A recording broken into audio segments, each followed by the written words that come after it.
It said my mic was muted, but I didn't mute it. Hey, y'all. Welcome to this episode of Getting My Cheese Back on the Cracker. I'm Ashley Nicole. And I'm Paige Benjamin of Atomic Travels. And tonight we're honoring Pride Month, and we want to talk about how identifying as a member of the LGBTQIA plus spectrum affects your mental health. By doing this, we want to have an open and safe discussion that will highlight some of the misconceptions and how this impacts our community. Let's meet our panel and get to know more about them. Well, hello, everyone. I'm Dee. Pronoun she, her. I am a trans person, a Black trans person here in America. Background, I work in technology. I have my own podcast, the Realness Effect Podcast. You can find that on all your streaming platforms. I used to have a YouTube channel, but took that down. I need to work back on that. But the Realness Effect Podcast is my podcast where I talk about intersections between this hetero world versus the queer world, the LGBT world. Any current issues, and just being a millennial here in America. So thanks for having me tonight. Thank you for joining. Hi, everybody. I'm Chris Walton. I am openly gay Black man here. Born and raised in Milwaukee, Wisconsin. I am currently the chairman of the Democratic Party of Milwaukee County. Nice. I don't have a podcast or anything like that just yet. Well, welcome you both. We definitely welcome you both, and thank you for jumping on the show. Today we want to talk about Gay Pride commemorates the Stonewall riots, which began in the early hours of June 28th, 1969, after police raided the Stonewall inner bar in New York City's Greenwich Village neighborhood. As we are celebrating Pride Month, what does this month mean to you, and how has being a member of the spectrum affected your mental health?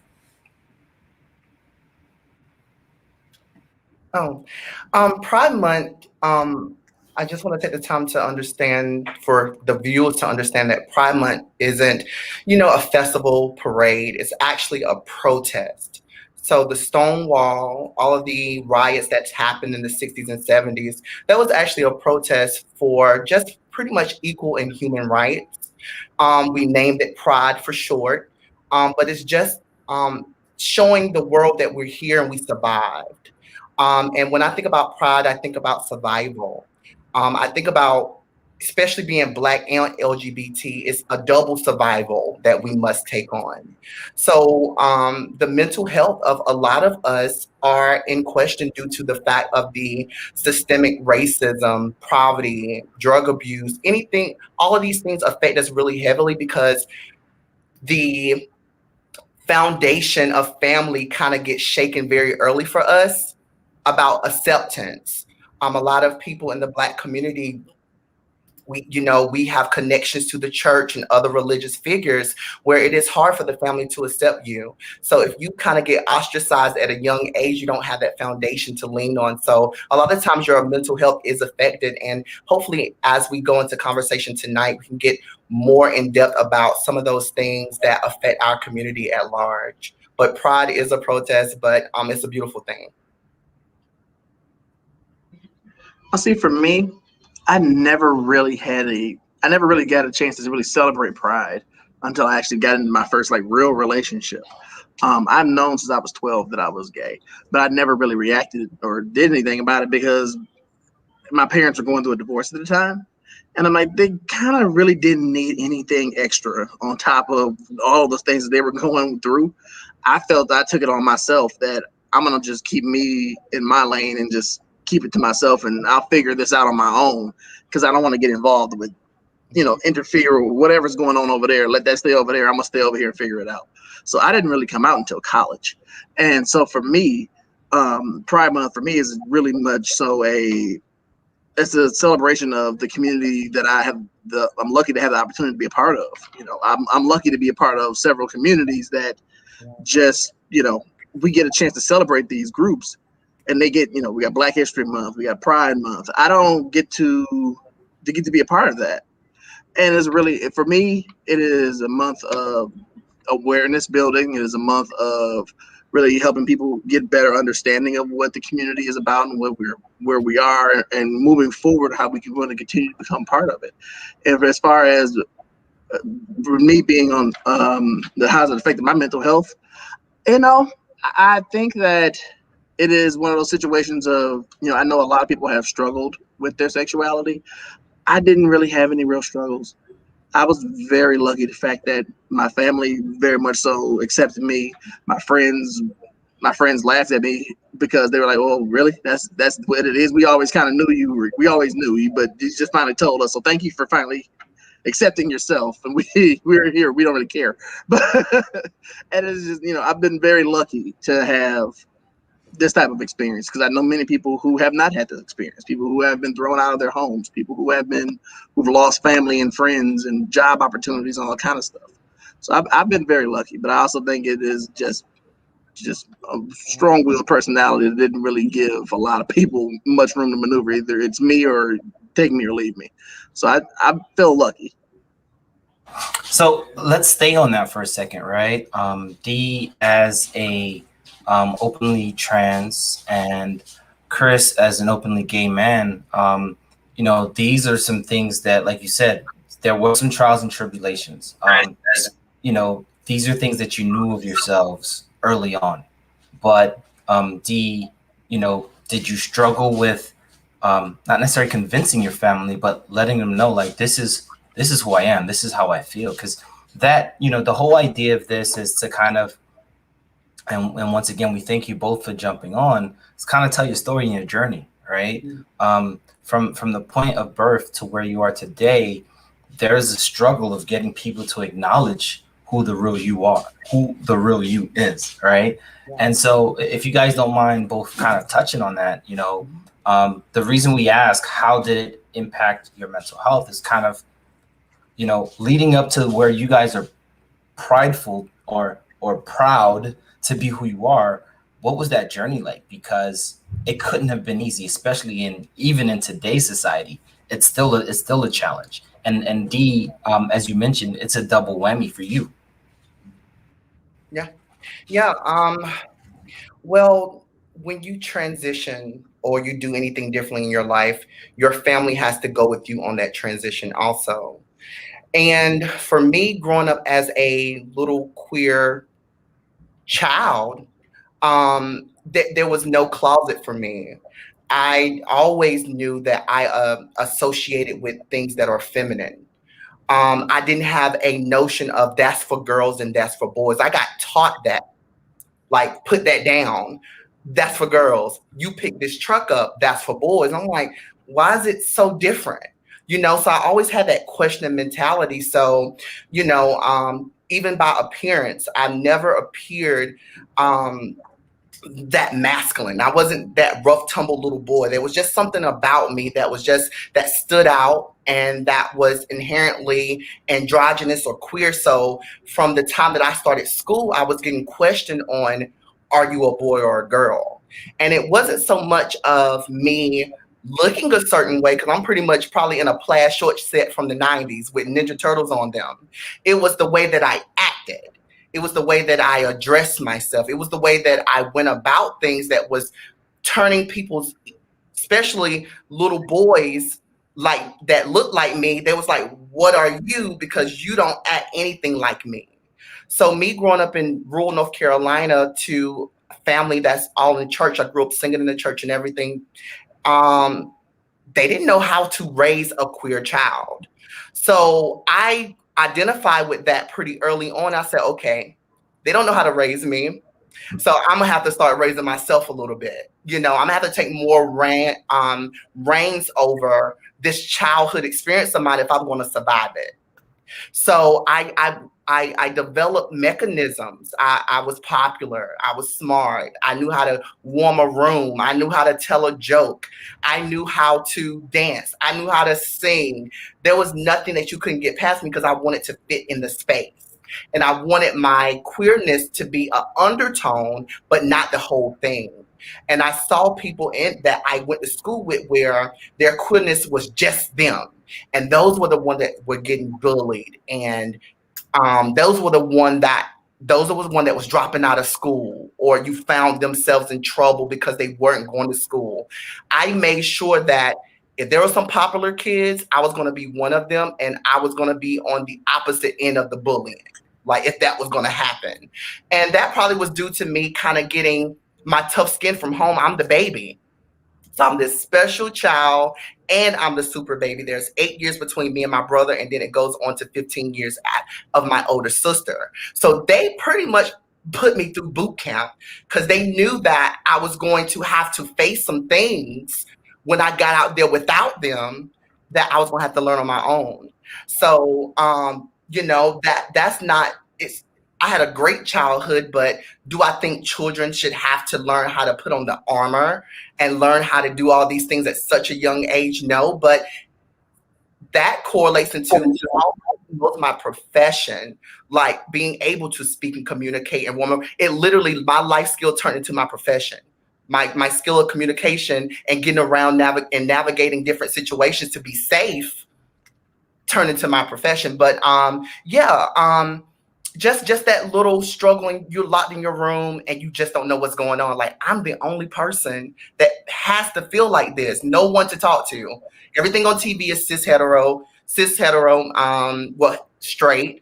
And my family, my dad, my mama come from a 2-parent home.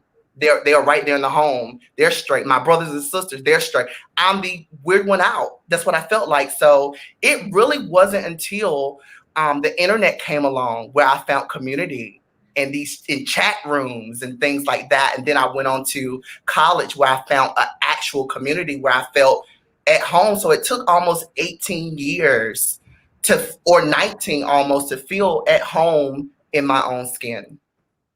And so I appreciate you sharing that, because one of our episodes earlier this season was It Takes a Village, right? And there's a part of the conversation where we touched on the fact that our parents can't teach us past what they already know and what they understand. And it sounded like your experience is one that many have experienced, where there's no village to provide the parents that level of support and guidance. And, you mentioned something early on, I believe Chris mentioned it early on, that, even in church, right? That's one of the, you're raised in the South, so you're in church 6 to 7 days a week, right? And I mess with the Southern people because I know y'all in church all day, but y'all in church every day. And there's somebody in the choir, there's somebody in the music side, there's somebody, the usher board. Like, it's in the community, but it's something that's kind of swept away. Yeah. But if you're that great at what you do, we kind of supersede the thing that we kind of are shunning because we want to keep you. You know what I mean? And it's crazy that it's like that, but I mean, like I said earlier, you're in a double whammy. We just got somewhat accepted as being Black in this country, let alone having to be part of the spectrum. And when we say spectrum, is not meant as an insult, right? It's just the range within that organization, just to make sure that the audience understands that. And so, you've literally gone through it, and quite honestly could write a book, right? To kind of help parents understand. 3 volumes. I'm telling you, you know what I mean? Each decade, reflects a child's, pivotal points in a child's life, right? From the time that they can understand and comprehend and what people are saying to them, to the time where they're developing into themselves to an adult, of which all of these things, like you said, your life experiences and having to, big men are usually funny. Why? Because they're masking something, and you had to mask something that people weren't accepting of you. And it's good to see that turned out in your favor. So I appreciate that, and appreciate you sharing that. Chris? One thing that I've always noticed about just the community at large, we're high achievers because of that reason. We are the ones with 4 or 5 degrees, master's degrees, whatever you could think of. We've done it because it's like we are running full speed, because you'll see us and you won't see us. I, for one, am a prime example of that. I was class president all 4 years, school president senior year, college Dems president. You name it. I had an interest in politics. So I was just easy to throw myself into this thing and just run and just do whatever I had to do, just run in many different directions. Even became prom king and just like, yeah, I'm here. I'm doing whatever you give me in, I'm going. And it is a way to hide in plain sight. I know my experience wasn't that experience that a lot of people have had. I was cisgender male, 6'3", 250 pounds. So, who was really going to challenge me in the first place? But nobody ever really bothered me. Plus I was behind the Christmas presents. Nobody knew. And then nobody would bother me or challenge me about it anyway. And so I just fold. When I came out of the closet, everybody was like, we always kind of figured, but who were we to say anything? And then, me growing up, I'm a city kid. I grew up in Milwaukee, Wisconsin. We're about an hour and a half north of Chicago. So I was a city kid. I didn't really grow up in a church like that. And it's just whatever. My family just wasn't, my family just was not that way. I'm sure that, looking back, there were some moments where I was like, that probably was not the best thing for you to have said, considering you have a gay kid in the house, but you didn't also know you had a gay kid in the house. So how can you change how you would have said something if you don't even know you're saying something that would offend somebody? And that, but that also goes to maybe you should be a better person and probably not say something like that, but you don't know. You don't know. Mm-hmm. So I wanted to kind of touch on what you said, right? So I've experienced the same with a friend of mine, right? I met him freshman year of college.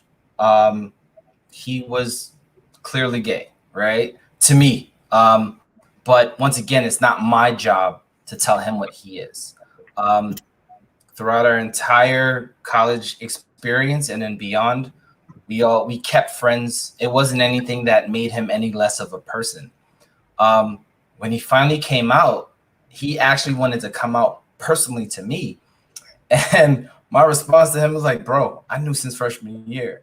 So with that scenario, right, is there something that society made, because your family never, contrast to Dee's experience, right?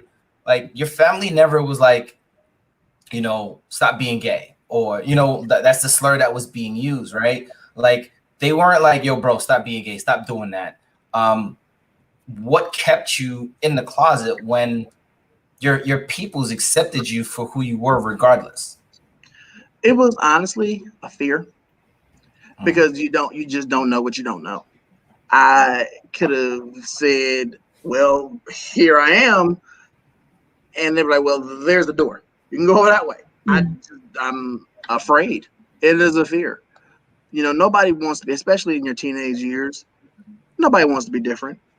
You want to fit into the crowd. You don't want to be seen because you don't know there's so many different feelings going on. This person looks like this and this person looks like that. It just isn't a environment where being different is accepted and wanted at that point. And it's sad that is how it is, but it's also, people are dealing with puberty. Some people, puberty hits people differently. You got your own chemical, emotional imbalances. And then, of course, you have societal norms. You have people saying, at this time when I was growing up and coming out, we had gay marriage bans going up all over the country. The first time I voted was actually against the gay marriage ban in Wisconsin. And it was like, they're saying, oh, gay people are this and they're doing that and they're doing this. And I'm like, that's not me, but I don't necessarily want to be associated with that. And they're kind of taking things away from people and taking rights away from people. I don't want my rights taken away. So maybe I should be quiet. And so it wasn't an in-house thing where like, shut up and stay in the closet again, because that was my decision to be quiet, considering my family's moment at that time. But I made the conscious decision for my own safety, or what I felt what would be best for me. until I could get a better handle on, you know, is this really how I feel? Is this not really how I feel? Is it just, is this a phase? Is this any possible thing? I took it upon myself, which is probably way more than a teenager needs to take it on me and try to figure this out, because I just don't want to, I don't want to step out on something and then fall through. Got it. So the other thing I want to, because we kind of touched on it a little bit and you did as well, was being in a household where slurs would be thrown out, right? Or statements would be thrown out, not realizing, but once again, unbeknownst to them, they don't know. And other members of the family aren't mentioning it, right? How did it feel to hear the terms like gay as a slur, right? You know, hey bro, stop being gay. Like as showing emotion is to be gay, as being weak is to be gay. These are all the misconceptions of how that term has been slurred towards the community. So how did that make you feel coming up as a child, especially while you were trying to protect yourself from the community? Right. For me, it was very much. I was luckily I never grew up in a house where it was just like out and outright just homophobic slurs or just came up. It was not something that would just pop up. It was more of a, why are you, you know, if you had a really rough day, you break down in tears. Why are you crying like a little girl? Oh, okay. Because I'm sad. I'm gonna cry anyway. I'm not gonna stop because you just no. Uh, I'm just sad. I'm having a day. Leave me alone. Get out of my room. You know, it's just I think for me, I didn't have as much of an emotional reaction to a lot of things because I'm a very strong-willed person. I'm a very self-aware, self-determined person. So it's like, well, you can say whatever the hell you want to. I'm gonna do whatever I'm doing anyway, and there's nothing you can do about it. If you want to fight about it, we can, but I'm not gonna stop doing what I'm doing just to make you feel better. You can figure out your own life. This is me. And so I just had I think most of anytime I would hear somebody like, oh, that's so gay or anything like that, would literally be in like the halls of high school. It would be in the halls. And even then, it was like, well, they're not talking about me because they don't even know about me, so I'm just keep on walking.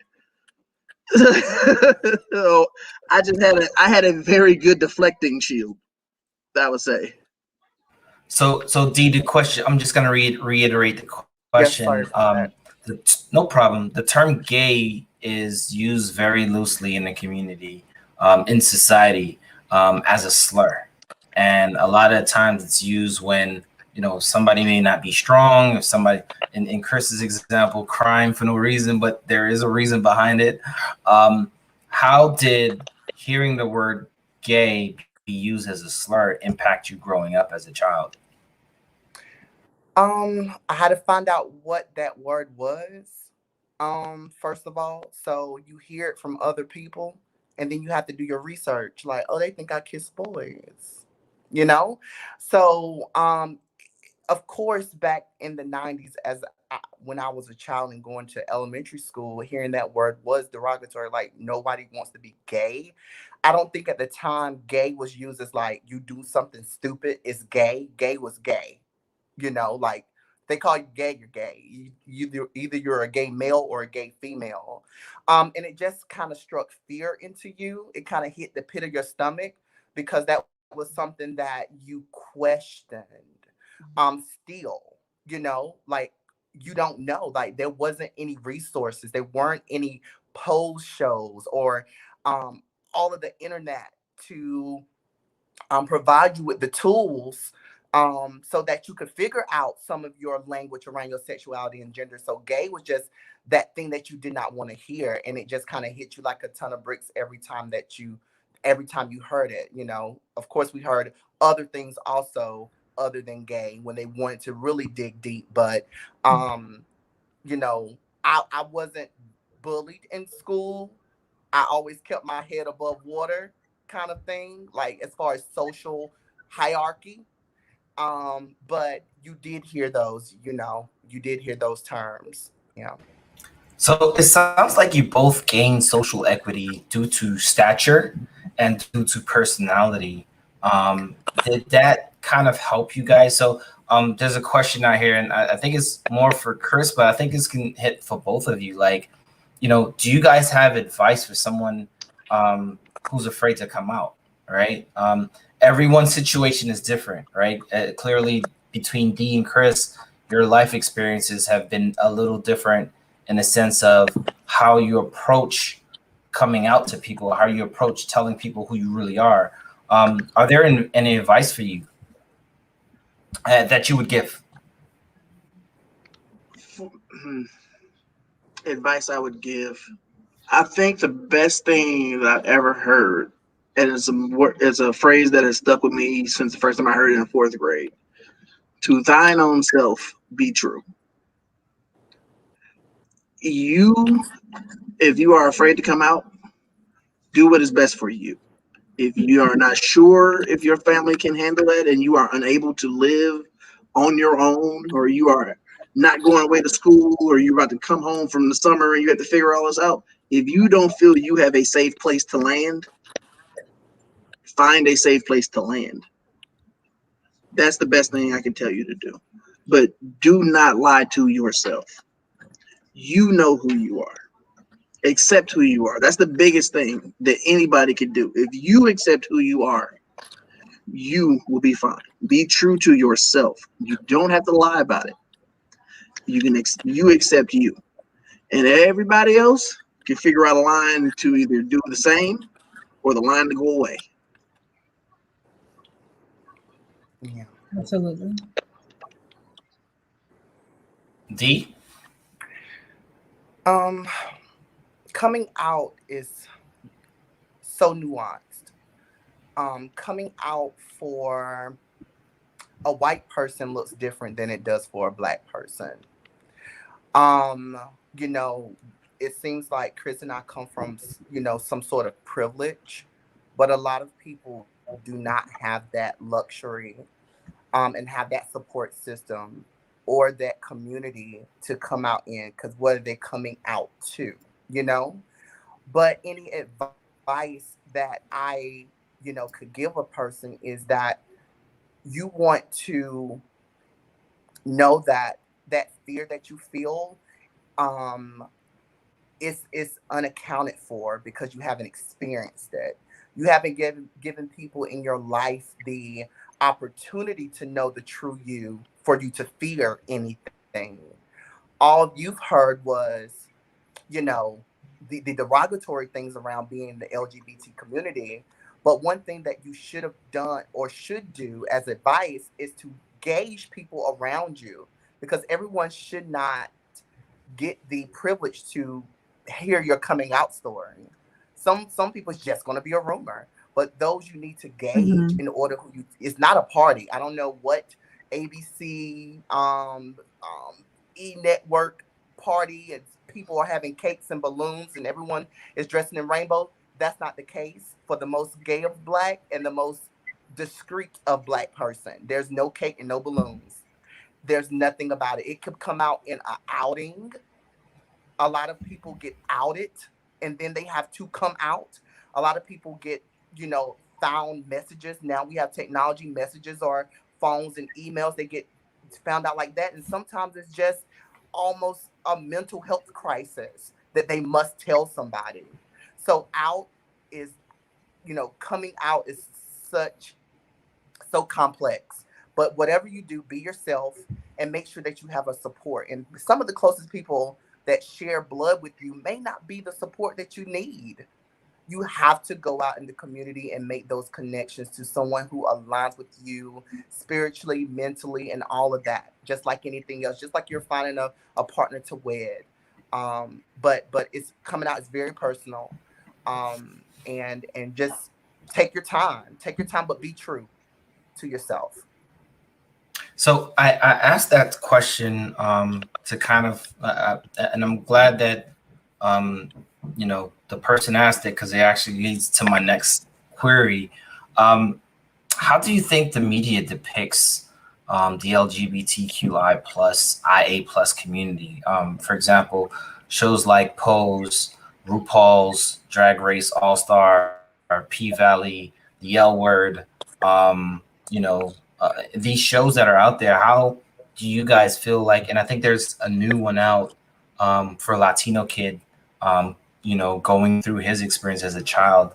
Do you feel that the media is properly depicting somewhat what the experience is like or what the journey is like? Or do you guys feel like it's just the glamorization of some people's pains and suffering?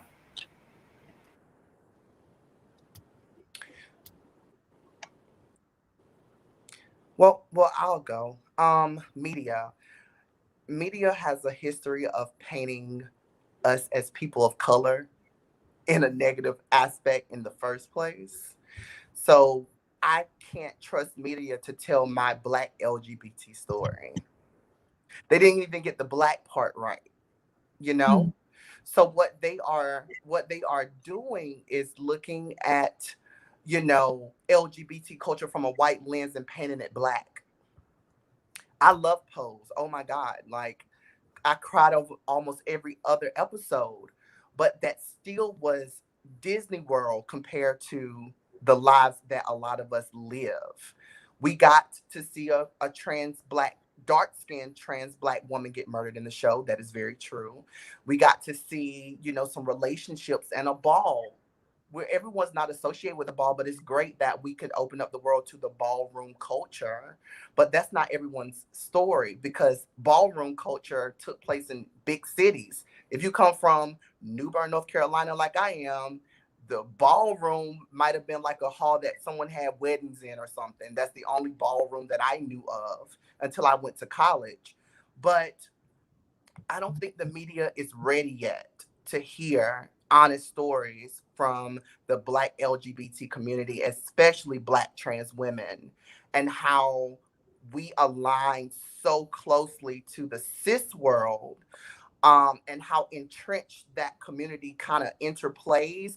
I don't think I've seen that yet. It's almost like your community's over here to yourself. This is an ecosystem. Y'all go to balls, y'all dress up, y'all die, y'all get married. It's not like that. It's one and the same. We're all Black people. We can't separate the salt from the stew a lot of the times. But Pose was a show that you know put something out there that was palatable to a lot of people, and I'm thankful for that. RuPaul, that's a drag competition. You can go to your local drag bar and get those wares. But like documentaries like Paris is Burning, that's important. I think that's a documentary from the 1990s that shows the early years of ballroom culture, and it was kind of gritty. That's why I like it. That's why I attached to it, because it was very gritty. But we can't trust the media to paint our pictures. That's why LGBT creators have to take accountability and take hold and narrative of their story, so we can tell it from our lens and not a gay white man's lens because they have the money to make the show to put it on FX. So I'm thankful for Pose, but we still haven't seen that gritty honesty yet. Even just Black stories, but we haven't seen it yet. For me, I think the closest representation, I know my story will never get told because it's not nearly as exciting and probably can't air on FX a lot of times. My story, the closest I've seen to me and my story on the media would probably be Issa's brother on Insecure. That would be it. Like, it was just, usually in the media, it is a skinny white gay guy who is just, everybody's all in love with him, or it is somebody else, or the experiences are never an experience that I've seen in my life. I have I just feel like my experience would be probably a gay Black version of Roseanne, maybe. And like, that's not gonna really, that ain't gonna sell because it's not as dramatic, it's not as about trauma. I'm sure you can find some moments that might be dramatic or traumatic, but it's just, I'm just living my normal life. I don't really have a lot of made for TV moments. like that, so to speak. But I do like the fact that we're starting to see more LGBT characters, and I love Pose. I watched every single episode of Pose. I was usually live tweeting it, having a good time on Twitter about it. But it's just this for me. That story just it's not a story that connects to me personally. I love a good TV show, and that's where I fell in with that show. But I know my story isn't going to be the one that's told because it's kind of boring. Sounds like D, Ashley, and I and Chris are gonna have to executive produce our own show just to make sure that we get it done right. So Ashley, let's add that to the list. Foundation's gonna be producing our own. If it has to be if it has to start as a web series, we there. You know what I mean? Yeah. So I want to kind of move forward. You guys mentioned you guys had two different experiences, and I know Dee's experience was more a struggle. I mean, Chris's experience was more of a struggle within. But what can you guys talk about as it relates to being able to fight against our own communities for the freedoms to be yourselves, right? Like, what was that experience like for you all? Because it's one thing for you to accept who you are, but constantly having to, and to Dee's point, remind your family members, you've known me since I was a child, but this is who I am. Or is that not something that you guys have to deal with still? I had to deal with being the oldest in the family and being the golden boy. Chris does everything. Chris can do this. He does that. He does this. He does no wrong. Oh, he's gay. We kind of figured, but did not see that coming. That's what was my situation. I remember when I came out to my mom, and me and my mom had a very open relationship. We talk about everything, and I told her I went and got tested, and she was like, "Oh, okay, you're having sex. Okay, it's that one girl, and I always knew it. Y'all always together." And I'm like, yeah. And what broke it down for her was she goes, "I was starting to wonder if you were gay." Now, mind you, here I am in Mississippi, 14 hours away from home, and the phone goes silent. And my mom again is like, "Chris, huh? Are you gay?"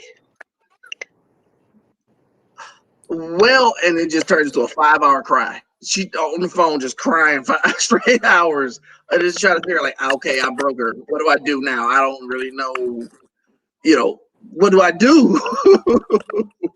And it was a situation where we've had, I like to call them our very special episodes where we have a knowledgeable moment where we're learning about different things. Like I remember one time it was like, well, why don't you you ever been with a girl? I'm like, no, have you? And she was just like completely like, oh my God, I can't believe you would ask me this. Like, you just asked me the same question. And she's like, oh, well, I guess I did. Like, yeah, that's not okay. And we had a very special episode and we had a conversation and just like, okay, I understand now. As for me, it's just a situation of, just the freedom to be yourself. You have to take you have to take your freedom for yourself. I know my cousins tease me like, "You're not the gay I'm not a good gay." I've been told that many times. People don't expect me to be I'm not the gay they expected. My cousin one time was like, I always wanted a gay cousin. I'm like, we'd go shopping, he'd do my hair. I only call you to come do my lawn. I'm like, I'm sorry. My bad. I didn't know.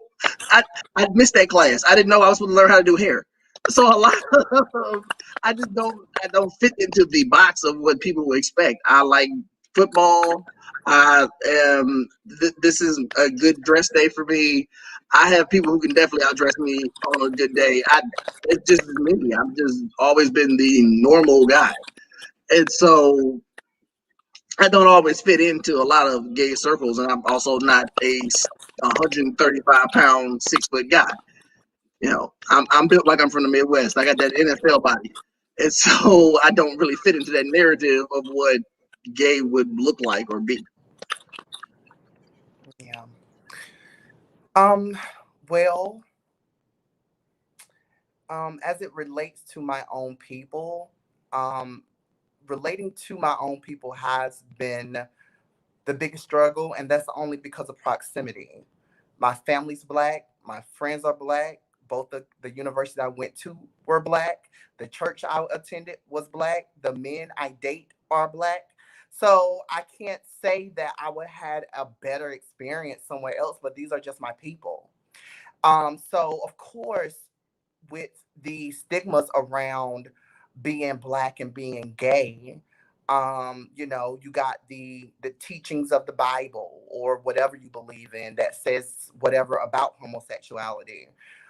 You have, now that I've come into my transness, is that there's deception and trickery. Now it's like cis women are who a lot of times what my allies are, now I'm having to kind of have a deeper level conversation with them because you know we we relate a lot, and for a lot of people that's something that is new to them. Accepting trans women in cis women circles, that's a whole nother conversation. So I'm having to navigate another circle. um and like Chris, femininity is not, femininity looks pretty, but it's not that valued. So if you're not a pretty feminine, you're like the bottom of the totem pole. So what transness can do, well, transness is you can kind of match your femininity with a look, and hopefully it'll come out to the viewer's pleasure or your pleasure. But being feminine in a man's body is probably the most disgusting thing you can do to a lot of people. And it just because it throws them off. Like, you look like Chris, but you act like this woman I know from church that I used to go to. And it just causes this innate kind of feeling in people's inner, like, this is wrong. This needs to be away from me, because it's like throwing water on a computer for some people. But what I found is that it's crazy. But as much as I got into my transness, my life began to get a little easier with everybody around me. But that's because I have privilege in my trans space. I didn't have much privilege being a feminine boy. But now that I look the part, it's palatable. I can pass here and go here and do whatever. I don't even know if my neighbors know if I'm trans or not. That's always a question to me. I'm like, I speak to them every day. I don't know. You know what I mean? And so with that being said, now the question comes into is, how am I going to accept you? I accept you as gay. You were 19. You told me you had a boyfriend and all that. But now you're saying that you are a trans woman. Now, where does that fit? Like, because I had a son, but now you're saying you're a woman, a 30-something-year-old woman, and now you're looking this way. And men um went from bullying you to approaching you, or bullying you to going into your DM. So I have to be like, world, stop. Like, I don't know what's going on, but it needs to slow down, because I am still triggered from y'all bullying me. And now y'all want to, kind of partner with me. I'm like, it can get volatile, or just this confusing complex. But there is this thing that gay rubs off, trans rubs off, especially when they find out you're trans. And it's just this thing in the Black community that you know, we are very hard on each other. We're very critical. We're close. There's not that many degrees of separation between Black people here in America. So, with that being said, it's like you represent the whole Black community when you step out your door. So you're representing me like that. I take it personal because we're Black, and you causing a stain or something, and that's how you can see some Black people say this homosexuality ish is white, because it cannot be Black. Like, white people had to have brought it over on a Delta flight and put it in our communities, because I cannot identify with you being that different and that bold and black. So you actually touched on something that was pretty interesting, because you went through it really fast, right? So you you were the gay guy that Chris was assumed to be, right? And was being bullied, right? Well, not that people would assume if Chris came out, that's the type of gay he would be. And as you transitioned into your trans experience or your trans self, you were more accepted. Like, was that like from the moment you decide to go from, and I'm just trying to like grasp it, Yeah. right? Was there like was it like, all right, I'm dressing this way, I'm gonna look this way, this is how you're gonna accept me? Or was it like a gradual change for people to kind of shift from the bully to the, well, that looks like a woman, I think it's a woman, I'm gonna, Well, it's I'm just trying to wrap my brain around it. What happens is that I'm not masculine and performing in a feminine way. So I can have the privilege of passing as a cis hetero person. I can go to the stores, I can go on a bus, I can go on a plane, and no one's gonna say, "Oh my God, that's Shaq in a wig," you know. Chris like to say his height. I'm 5'7", you know. So, you know, it's not anything that's going to, and that's just my personal privilege, because, you know, some people don't have that experience when they do transition.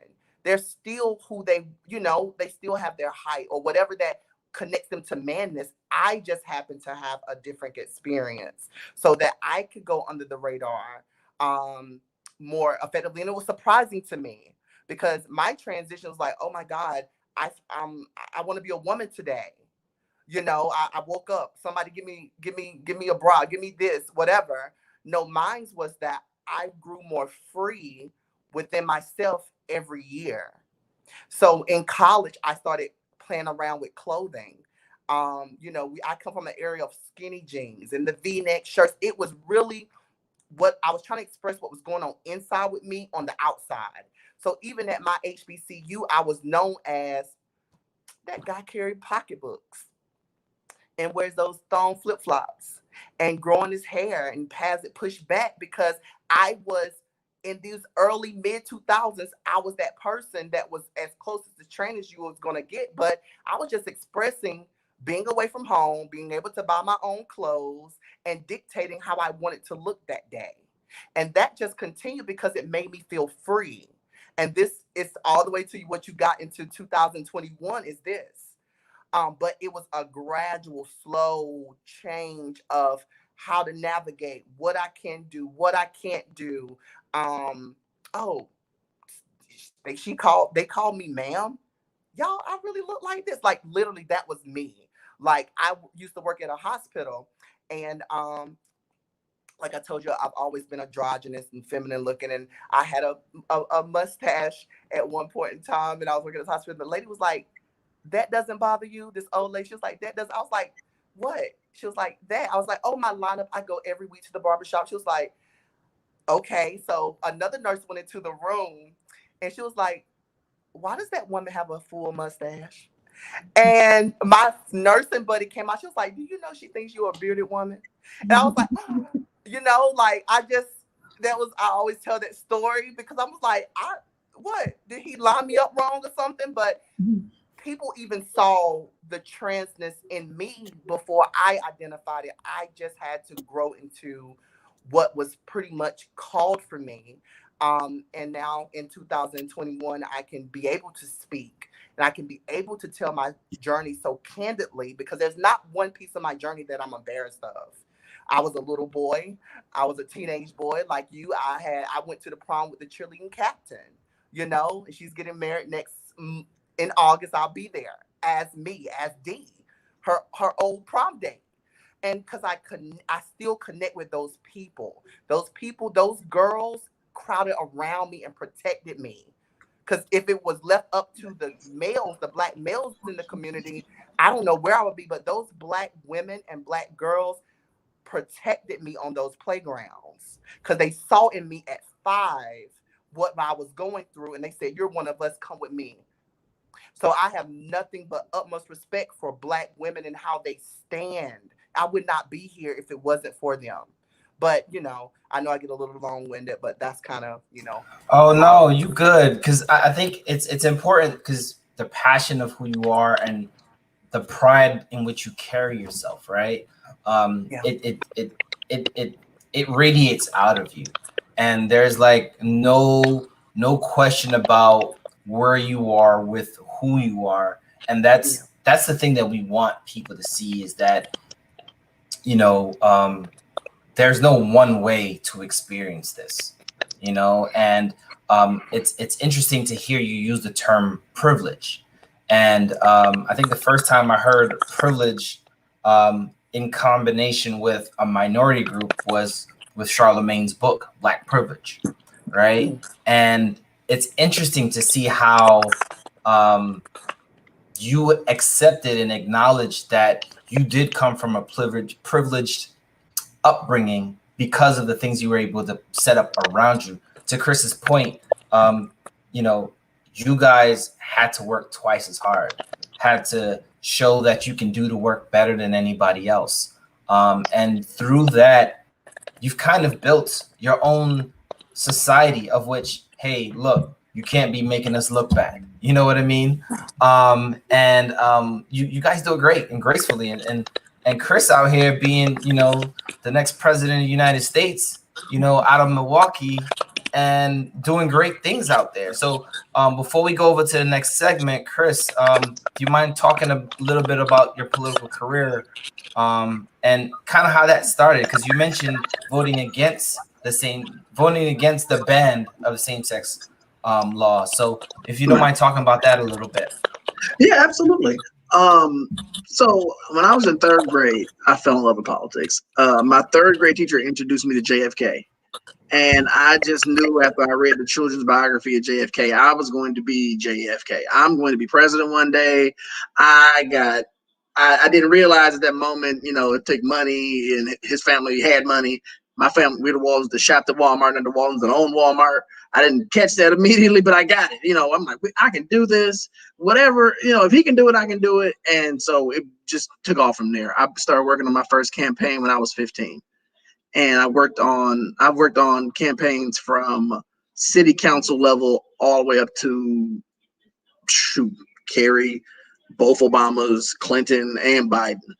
And I have been just heavily involved in it, including right now being the chairman of the Democratic Party of Milwaukee County.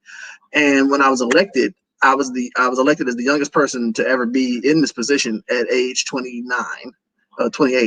And I was the first Black man in my lifetime to have been chair, and the first openly gay person ever to be chair. And I didn't find this out until later on. We were doing more research. I'm the only, at that time, I don't know if I still am or not, but at that time, I was the only openly gay Black man that was a county chair in the whole country. So take that, Atlanta.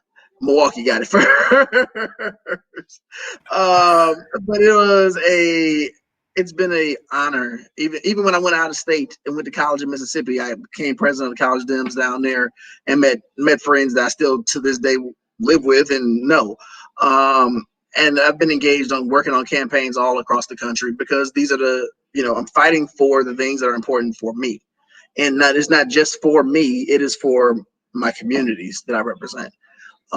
Going and working in New Hampshire, working in South Carolina, working in Mississippi and Colorado and Wisconsin. These are, I'm fighting for candidates who are going to be doing the fight for me and getting the up close and personal idea of what it looks like to be out there doing it. And as a matter of fact, it eventually led me to run myself. I ran for the Wisconsin State Assembly in 2020. And had way more fun than I ever should have had for anybody running for office. But I had this experience, and if I had won, it'd be an even better experience. But I did not win, but I made it a fight that is probably, considering who my opponent was, it shouldn't have been as close as it was. But I have continuously just continued doing exactly what I want to do. Every time I get down or I little just distracted or something, I think about what would 9-year-old Chris be thinking about where I am right now. And like, how did you even make it that far? How have you met you not the first Black president, but you've worked for and met the first Black president. You've met the first Black first lady. You've been in the White House. You've seen all of these things you had in your wildest dreams. You've seen it, and now you're working toward it. And that's the thing that gets me up in the morning and gets me moving. And one thing I must say about Dee, I love how passionate she is. When her hair got to bouncing back and forth, I was like, oh yeah, she in it now. She in the groove. She is rolling. So I think one of the things that also being a public speaker, I love seeing that passion. And I know when I am into it, I am going. And so when I saw Dee, she was talking, and next thing I know, I saw her hair go up that way. I said, oh, she gone now. Ain't nothing to stop. She on the roll. So love it. And I'll reiterate what I said to Dee. You kind of built your own path, created your own level of privilege. Despite all of the obstacles that you had to deal with society-wise and internally. And that is something that we all, should aspire to do, is because, don't look at what people say we can't do. Look at what we can tell ourselves to do, because, once again, coming into this world, we're already expected to fail. All right. And you both have a double thing on top of that, being not part of the normal, quote unquote, normal society. You guys have to work twice as hard, and Dee maybe 3 times as hard. Black, trans, and just trying to make sure that your voice is out there, on so many different levels. So I definitely salute you both for the hard work you guys have put in to kind of just represent yourselves and the community. And looking fly at it. Look, that T-shirt looked fly anyway. Don't let nobody tell you otherwise. Mm-hmm. I'm telling you, man. It says Wisconsin. Let's take that off. Okay, so I think this is a great time to kind of like go to the next question, and I also wanted to point out in one of the questions asked earlier, one of our where did it go? Candy said that her true advice for coming out is why, because people don't have to come out, you're not in the closet, and never have been. So that leads us into our next segment. Okay, I can't multitask. I'm sorry. I didn't think that through. Okay, so coming out can be one of the most difficult parts of accepting who you are and who you love for some people. While we can agree that this shouldn't be necessary, I for one would like to live in a society where nobody has to announce what it is that they want or what it is that they're attracted to. Is there a way that this experience can be less about what people think and more about celebrating your whole self? For me, coming out, I know we would love to get to that enlightened moment of the world where we would be when we don't have to come out. But for me, coming out is pushing us toward that, because now when the next person comes along, the next Chris, who's 9 years old and falling in love with politics, now I don't have to go look for JFK in the 60s, because now I can see, oh, he's doing that right now. There's a Black gay guy on TV. He's involved in politics. I can do it.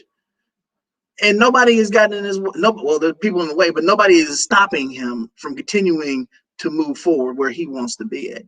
And that's, for me, that's what I see as going out. You're not doing it for yourself. You're doing it to help other people, so that in the future, when somebody else comes around, like, well, you can't do that. That's not true. He did it. Why can't I do it? That's not true. She did it. Why can't I do it?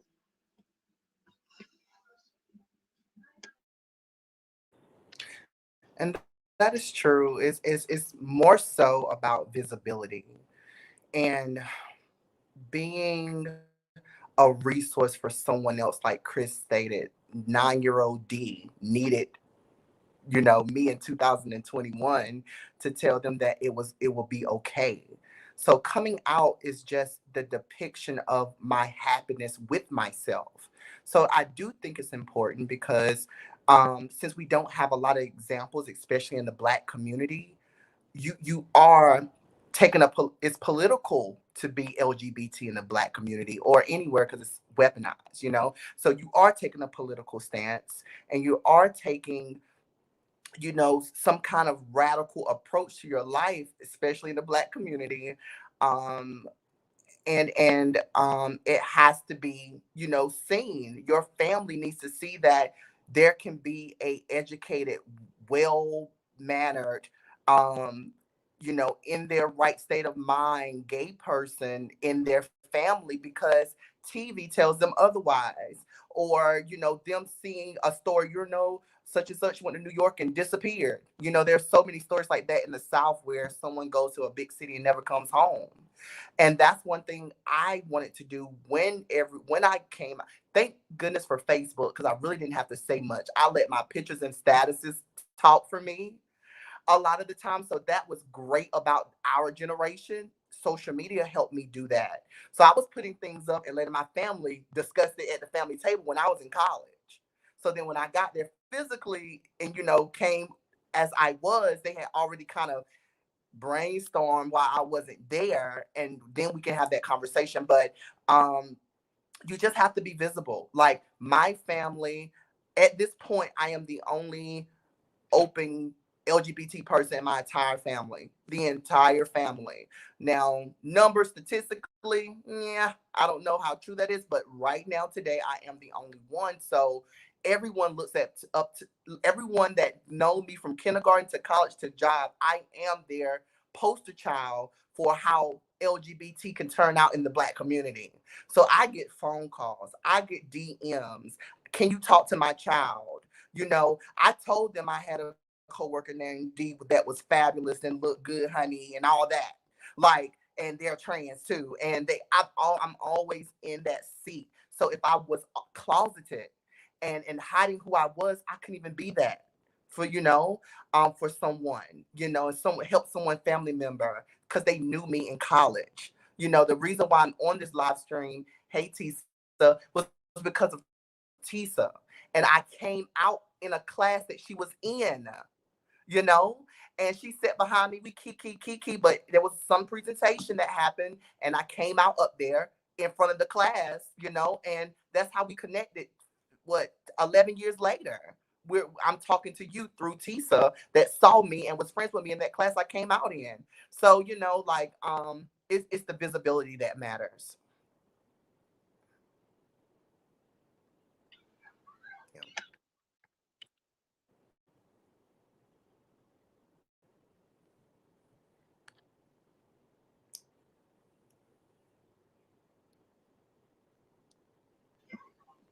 You're still muted.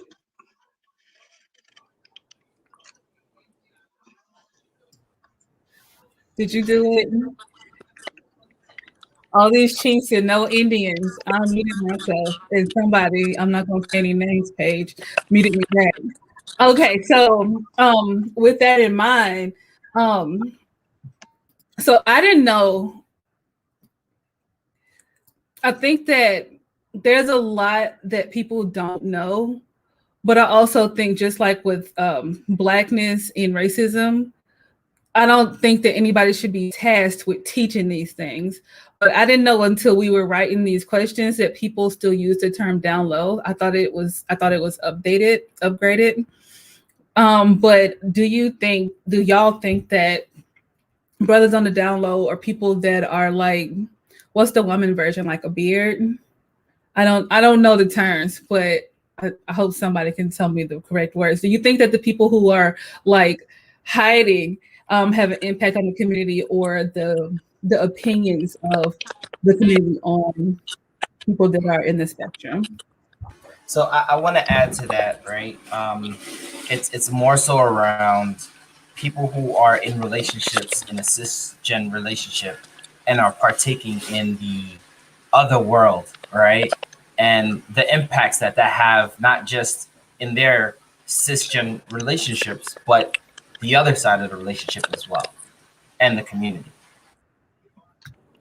I know that is literally it is like it's like a genre now. Everybody wants the down low guy because he's straight and he's all mysterious and attractive, whatever. But that is a there are people who are on the low, and it is, it's not some glamorized event. It is literally somebody who has not been able to deal with their sexuality. They don't feel comfortable coming out. They don't feel, they have a family, they have a wife, they have kids, and they're afraid they may lose them. And I get it. I truly understand. If you have people with nothing to lose are dangerous people. People with something to lose are making conscious decisions because they don't want to lose that. And so I get it. I would recommend for your own mental health, honestly, to accept who you are, be true to yourself. But if this is what you feel is the most safe outcome for you, you have to do what is good for your safety. But yeah, it is that is still a phrase that is still very much so in use. It is just it's sad that people have to live that way, but I understand. Yeah, that is a term that is still used. I think what's getting sensationalized in the media is NBA bowler dates trans woman and got caught in a hotel room with the trans woman coming out, but it moved away from the originating kind of the guy who wrote the book on the DL when he was just dating men on men. But now since trans has gotten so much visibility, we forgot about DL men like men and just not trans women.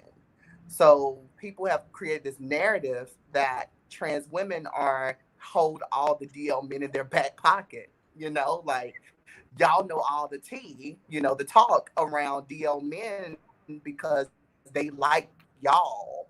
So tell me, girl, if my boyfriend is DL, or do you think he's DL because he wore pink? Like anything like that. And DL it's supposed to be a secret, and you never know who's DL until they want something from you. So there's no gaydar DLR thing that you can kind of like, oh my God, he said this, he must like trans girls, whatever. Until that person comes to me and say, hey, this isn't my life, but I think you're attractive and whatever. And nowadays I can talk them through the process, and I have resources. One of my friends runs his name is Chris Patterson on Facebook. He runs a organization for trans amorous men, whom I've directed a couple of men over to his Men Like Us tribe. That they build a community around these men. Some of them are open and out about their trans likeness of trans, and some of them are still closeted in this private group, and they can get the support to help them come out and help them be better partners to themselves and trans women or whoever they decide. But yeah, it's vilified, that DL men spread disease, DL men lie to their wives, DL men are in the church, DL men use women as their beard, but they like other men. And and it's always so tabloid every time something is heard about a trans woman and a man. So now you look at trans women as some type of like National Enquirer, because we're going around trying to turn these men into sensationalized stories. And that's not true, because if I live my life visible and you don't, you have to find me. You have to find me because I'm the rainbow unicorn over here.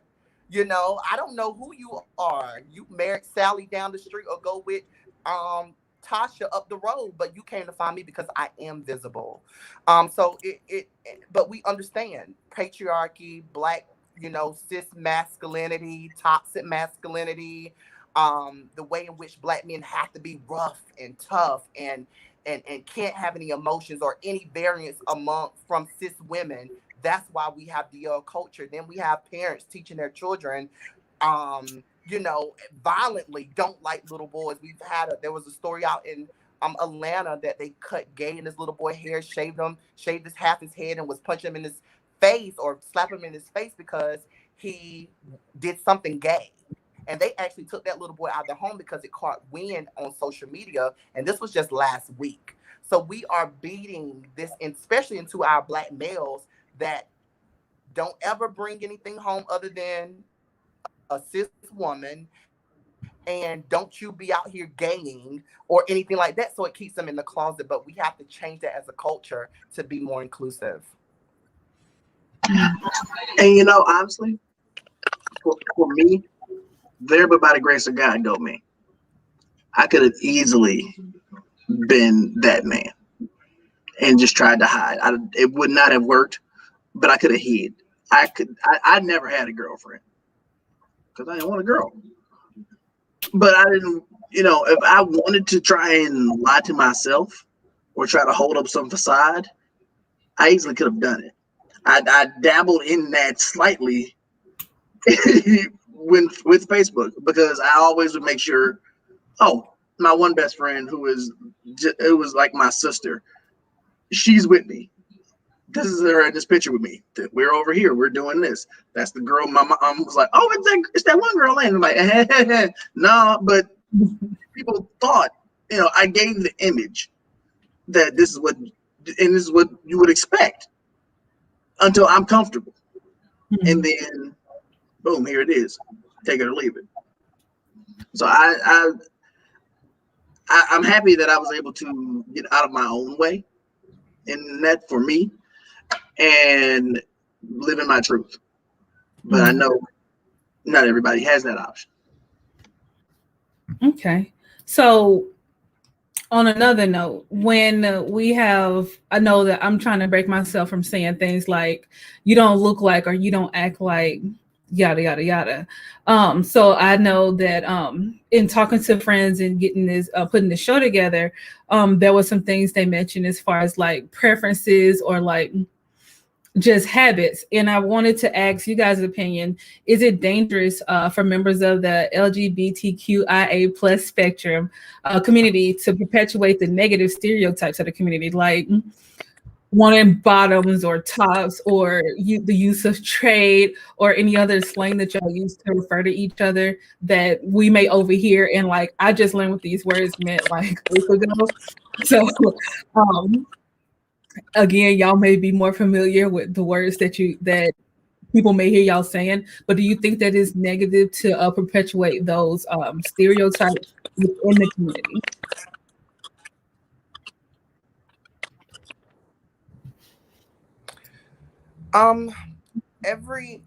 Can you guys hear me clearly? See me clearly? Mm-hmm.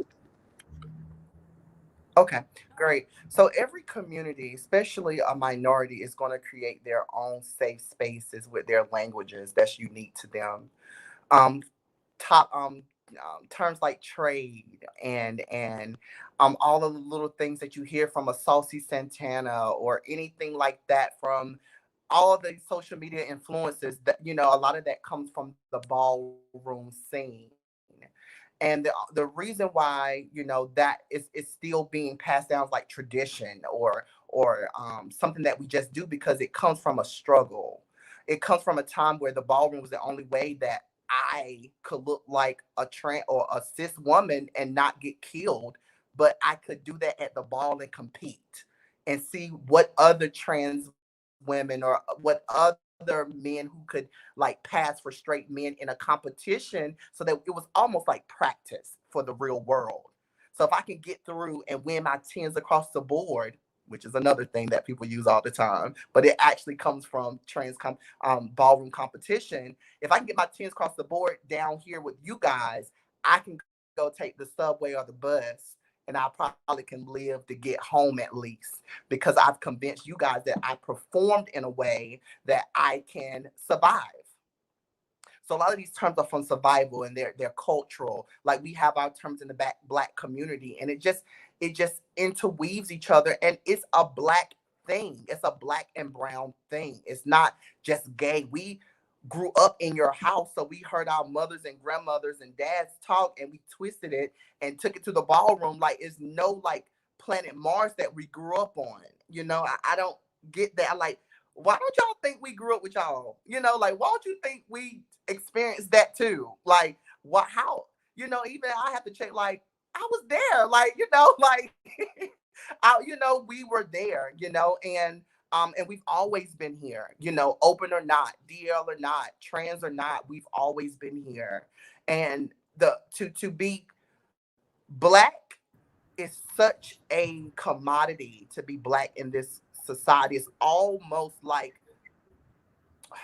how they try to say queer is like, oh, that's gay because it's a thing. It's a pulse. It's a Mhm. vibration. And to be Black and gay is almost like a superpower. I get both of it. So I get to be greedy, you know, with those things, you know, and because Mhm. it's just it's just a increased freedom that I can be when I'm a part of the LGBT community. That if I was just a cis hetero man, we have to stop right here. So, but me being in a freer space, I can explore, and that was my reasoning for being who I hated boxes. I didn't want to be put in a box. I hated the binary as a child, even before I knew what binary was. Why can I not do this? It's not harming you, you, or you. I like it, but it's a no. Mhm. It's a no for everybody in the room. You know what I mean? So, but what you're saying, but no, I think it's something that we should keep sacred in the gay community, our culture and our language, and we see it with all the celebrities carrying it on. So that's what language and culture does. It seeps into places where you never thought it was going to be, and that just Mhm. reminds me of how those girls in the ballrooms, in those hot, sweaty ballrooms, that language that they code words. So the cis hetero people didn't know what they were talking about. It's just out in the open and it's beautiful and it flourishes.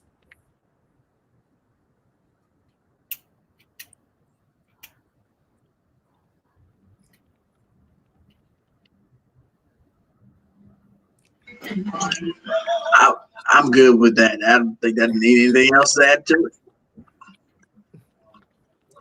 Um, okay, so I did want to also touch back, because you did mention, it's kind of like that training ground so that you can kind of have that extra layer of feeling comfortable going out and making it home, safely on the subway or in the public transit.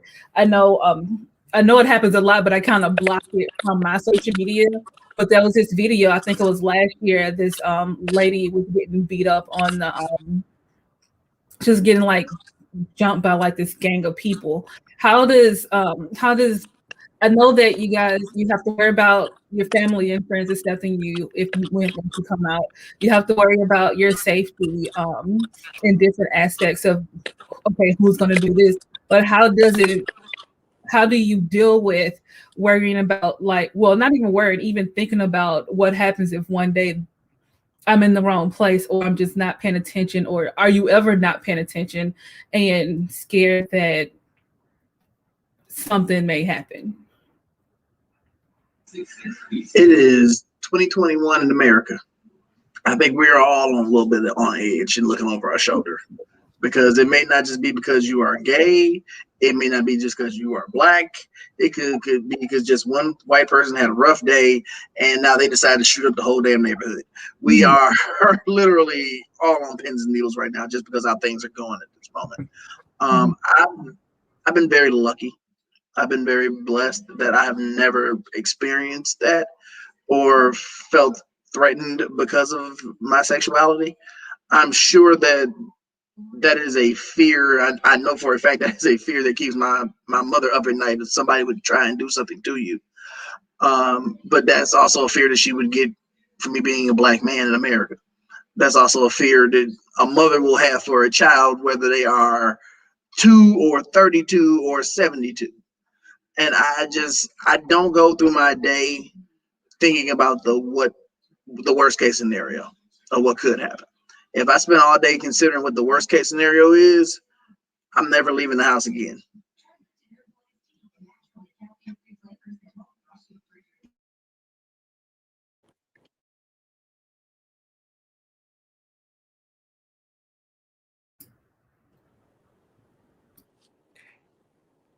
Can you hear me? Okay.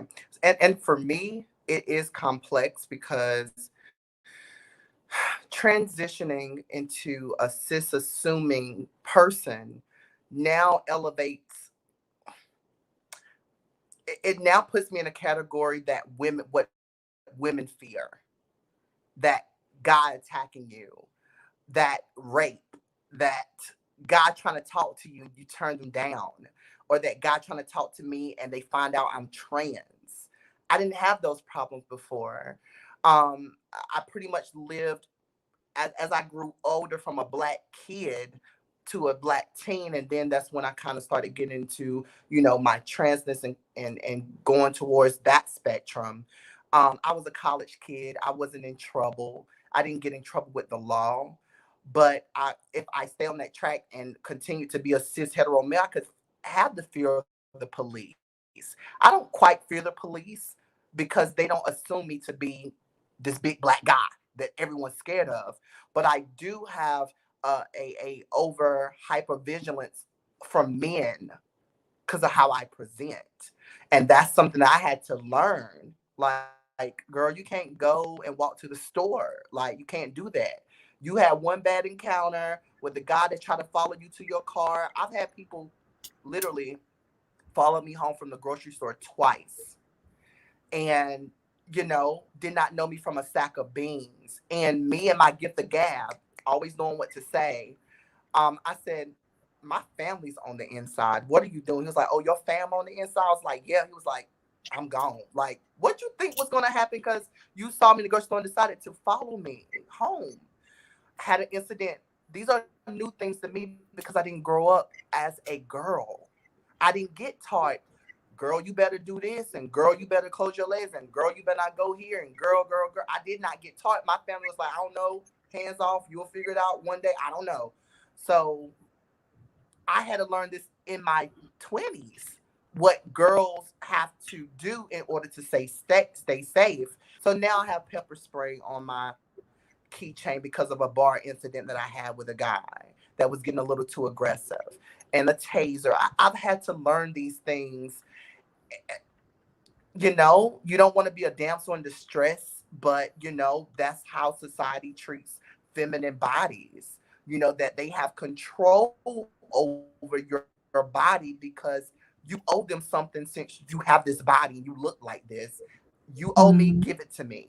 So I've had to get that dynamic in my head, and and it's been trying, and luckily, I have a boyfriend, and it does make me feel safer that I have a safe person that I can move around with, and people can see him coming in and out of my apartment and stuff like that. He does offer a protection for me, like most men do with women. They're supposed to offer protection, but that's not ingrained in me. Like, I can defend myself, but no, I can't fight all of that. You know what I mean? So I've had to switch that dynamic. So it's an unsafe world for feminine bodies out here. So I actually have a follow-up to that. Have you traveled internationally? And what has the reception been for you? I mean, the travel guy in me wants to know, right? Is because I've interviewed a lot of women on my show, and I've heard some really bad things while traveling as a woman. But what has your experience been? Because it's still relevant to the conversation. As far as traveling, I've traveled out of the country twice. So, well, one was a cruise and we stopped in the Bahamas, and I was with some gay friends, and they were black and gay, and we pretty much, I think the whole island knew that we were there, per se. Like, we were like their pride, and people just gawking at us, and it was just like four gay guys on this island at one time. But the second time I went out of the country, I went to the Dominican Republic. And outside of, I would say they're like passionate, touchy-feely people from what I experienced. And, there's, with privilege, there comes a cost. So if they're attracted to you, they're going to be around you all the time. And they're going to do things for you all the time, get drinks. I'm on a resort. And then they, some of them come in for a hug. I'm with 2 other girls. No man is involved, so they peep that out. That there's no man at this resort with you. So they'll come in for the hug. They'll say little, sly things. And we went out to shop in the village or something. And I got offered to get married. He had every drug known to man. He offered me. He wanted to take me off the resort on his motorcycle. All those little things like that. You have to just, politely, you can't say no, ew, who would ever? Like, what do you think I am? You have to talk to them nicely. You cannot bruise their ego because you want to make it back to your resort. You want to make it back to your room, So you have to give them a little something. You have to give, I've learned how to navigate as a woman to give men a little something to get away. Oh, you want my number? And okay, I have this Google number you can have just for you to get out of my face. And that's here in America.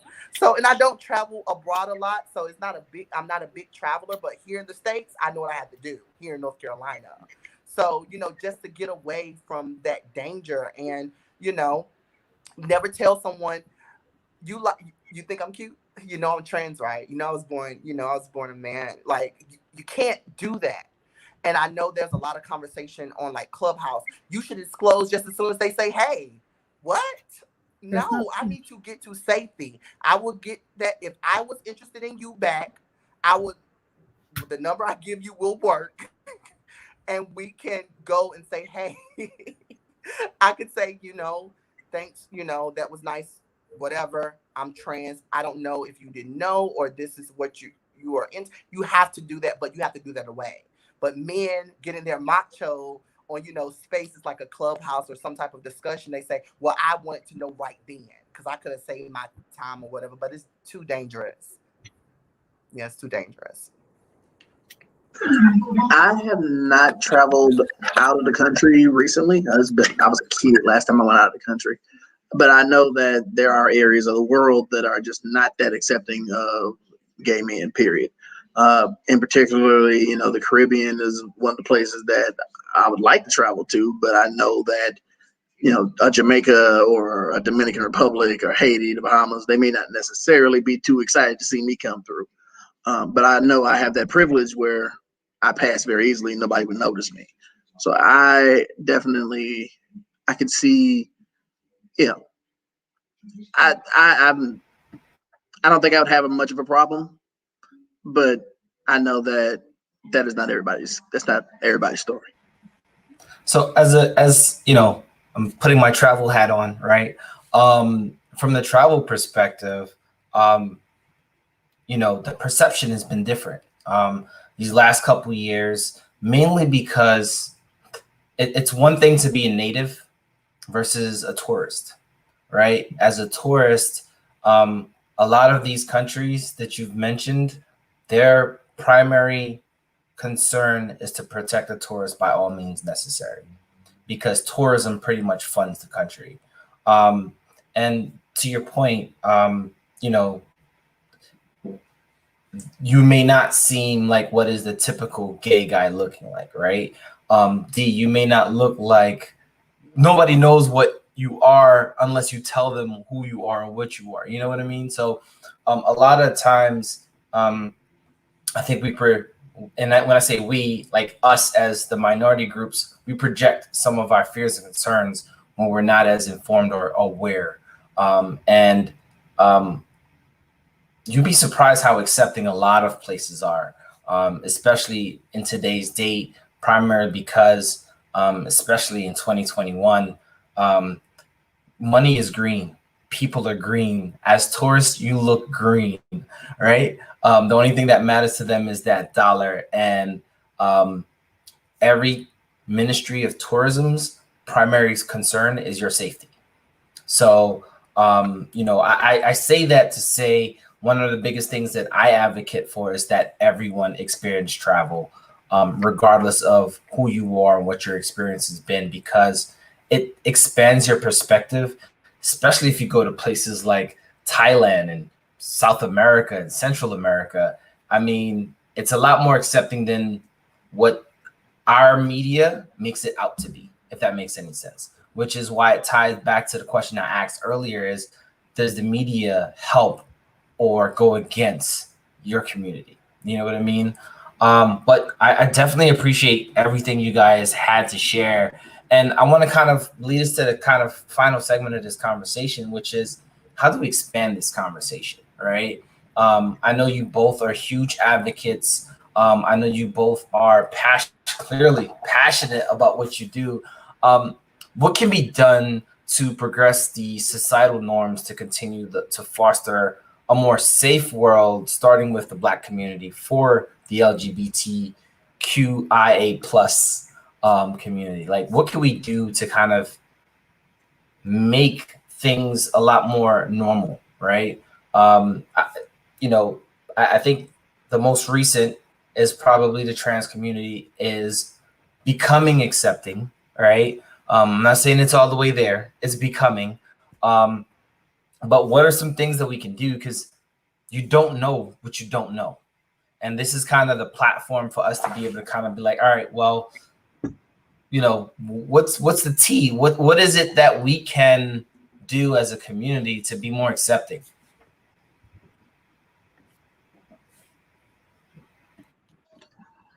Just know that there are kids listening, and you may not be that person, but you may say something stupid. We've all said something stupid, and we regret it immediately, especially when you say something and somebody's sitting there. Just be aware. Nobody's asking you to change your whole way of life. You don't have to change your political perspective. Just be aware. And that's one of the big things I would say. I would say you have to be an ally in spaces where you may not have any backup. That could be in the beauty salon. That could be in the barber shop. That could be at church. Church is the community. So we're just kind of leaving out and sweeping under the rug some of our members, those in the choir stand, those in the pulpit. We have to start having those open discussions so that it can go back to the dinner table. It's the older generation who are not as aware as the younger generation about LGBT rights and culture. They weren't exposed to it. I have older parents. I'm teaching them everything they know.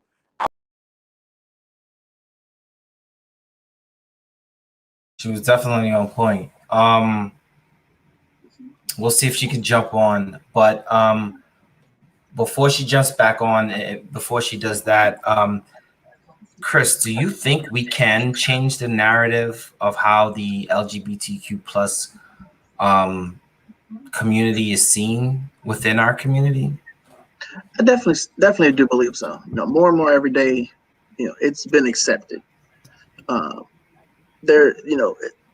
Being gay in the 1960s versus the 1970s versus the 80s versus 90s to now, it's a completely different situation. Now, of course, we will still have people who are stupid. We still have people who are stupid in many categories. You can name them. We could be here all night just naming all people who are stupid.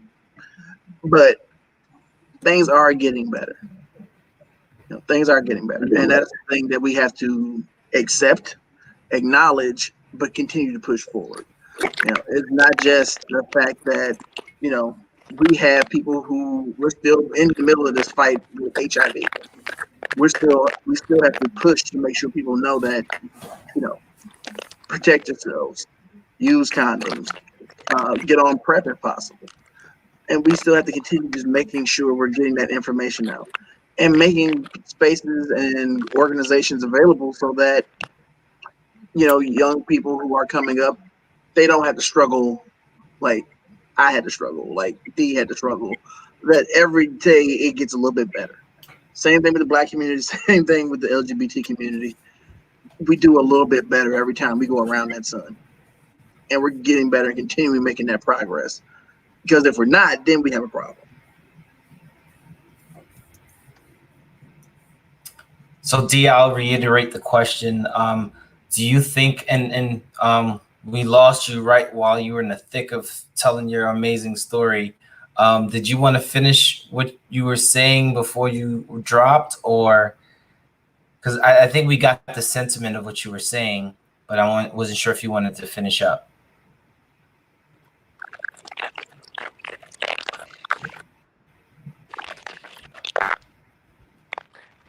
Yeah, I don't know if you can hear me or see me clearly. I'm having some audio difficulties. Yep, you're good.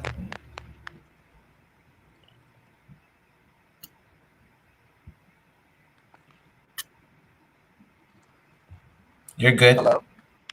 Yeah, we can hear you. Can you hear me? Because I'm getting feedback. But can you hear the feedback when you're in? Because I hear it on my end a little bit. It's not too bad. Or is it good? Okay. But yeah, just having those hard conversations in places where we may not be allowed. You know, like I said, the barbershop, the church, on Pillow Talk. You know, your kid. You know, I think.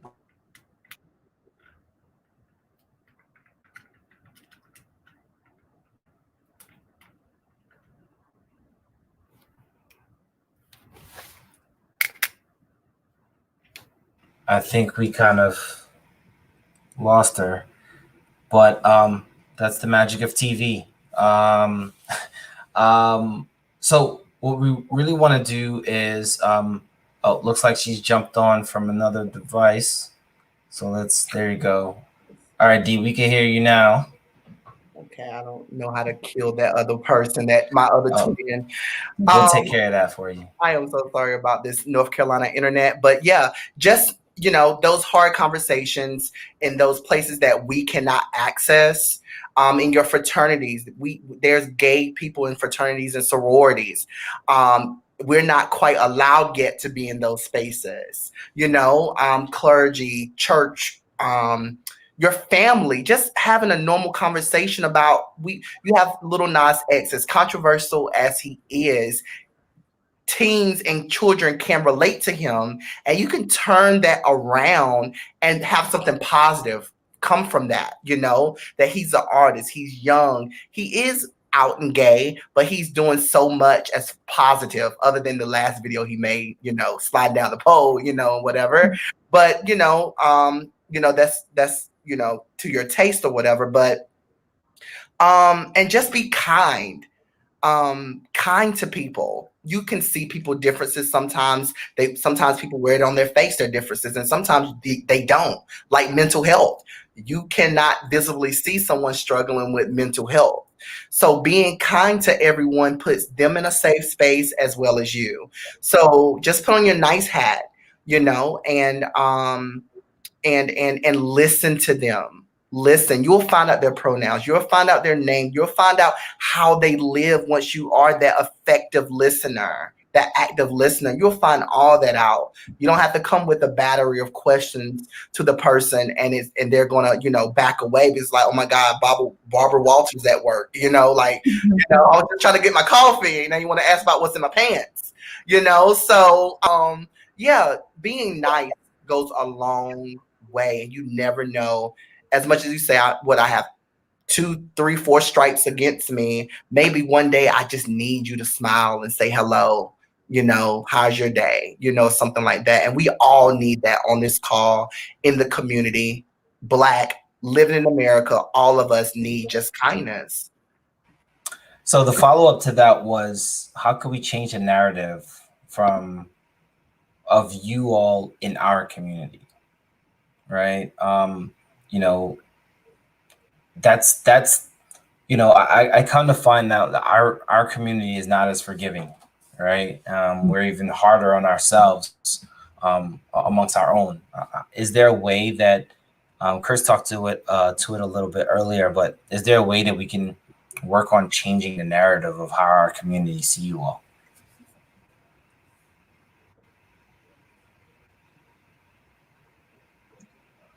I think we just have to, just like they said, kindness. bring that kindness that you want to receive, bring that with you and give it out as well. You know, if you're expecting people to treat you, treat people the way you want to be treated, and that's just the end all be all of it. Because if you want the smoke, you will get the smoke. Yeah.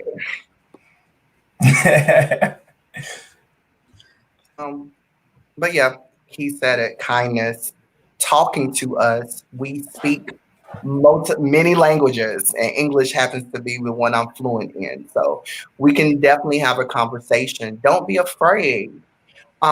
Just like someone who lived in the from another country may be afraid of Black people because what they saw in the nightly news. Carjacking, murders, gangs. I am definitely afraid. But if this person poses no threat to you in this moment, there should be no reason that you can't say hello, how are you? And from there, you can build that relationship to get to know. And that's all it takes. It's one conversation at a time. There's no Megatron or billboard on I-85 that you're going to put up to make people change their minds about certain things.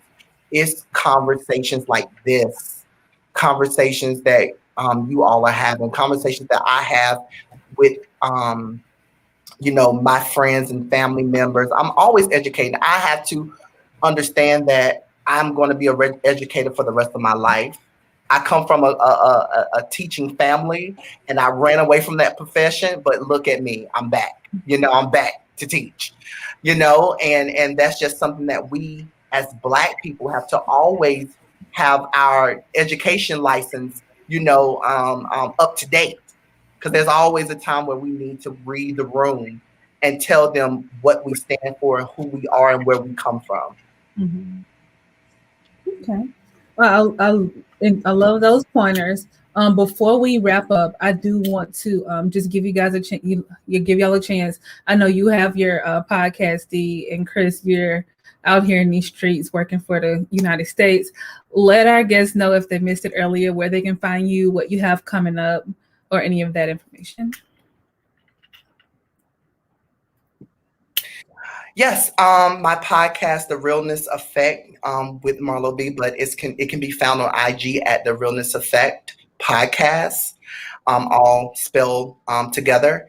And with that, there's the link tree where you can find all of the content. I have been on a hiatus, and I am thankful for this live stream because you guys kind of dusted me off a little bit. The pandemic set me down. There are some life personal things that I went through, but Tisa reached out to me. I'm like, dang, she remember I had a podcast. You know what I remember? You know what I mean? Like she got me. But I'm so glad because this is truly something that I feel like I'm called to do. And it has ignited, that fire within me to get back to what I was doing before. But I'm in the tech world. You can connect with me on IG. I do work in customer success. And if we want to network around that, network around podcasting, I'm here in the Raleigh, North Carolina area. And I'm all about live music, singing, dancing, supporting others, supporting my people. So just drop me a message in my DM and hopefully we can network. But thank you for having me on this amazing show. Definitely feel free to follow me on Twitter. My name below, Chris Walton, MKE. That's the quickest way to reach me. Twitter. And I also have a Facebook page, Chris Walton. And that's my page where I handle all my political stuff, and Twitter is where I send my messages and all that stuff kind of out. I have my own friend page, but that's my friend page. So I try to keep my own private, try to have somewhat of a private life and be public at the same time. But please do feel free to follow me. I follow back if I have room. And yeah, Chris Walton, MKE. Please do feel free to follow me on Twitter. Well, I thank y'all so much for having me. Enjoying. Thank you. I thank y'all so much for coming, sharing your perspective, teaching us a lot. I thank everyone that watched, whether you watch live or you're watching later. on the YouTubes. Feel free to go ahead and hit that subscribe button and hit the little bell notification so that I don't have to blow y'all's messages up every time we have a new episode. And thank y'all for joining us, and we'll see y'all in a couple of weeks.